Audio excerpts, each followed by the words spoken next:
Hi, I'm Cameron Munter, President and CEO of the EastWest Institute in New York. Today I'm here to talk to you about the South China Sea, an issue that's of great importance to Americans and Chinese alike. This is an issue that matters for the Chinese because the Chinese have chosen to make this issue a question of sovereignty, a question of dignity, a question of its future in the region. It's a question that matters for the United States as well, committed as the United States is to freedom of the seas, freedom of navigation, and to the freedom of trade throughout the world. This is an issue that's important for all of us to understand because it could lead to hostilities in this region. It's not just a question of the United States and China, and indeed, it should not be primarily a question of the United States and China.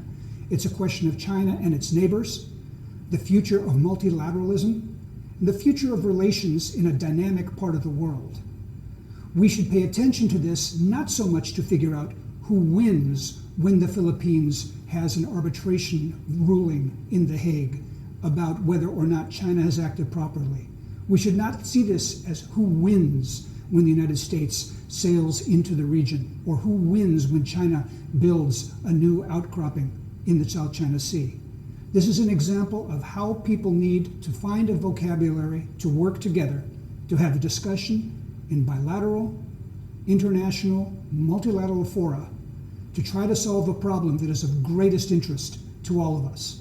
EastWest Institute is in the middle of this discussion, hosting generals of the Sanya Dialogue, as we have last week, hearing the very unvarnished positions that they have, and communicating with them, with representatives of the United States governments in Washington and business leaders in New York, to make sure they understand how the Americans think and we understand how China thinks. That's the essence of the give and take of EastWest Institute and its work in the important issue of the South China Sea. Now more than ever, we need to keep this dialogue open.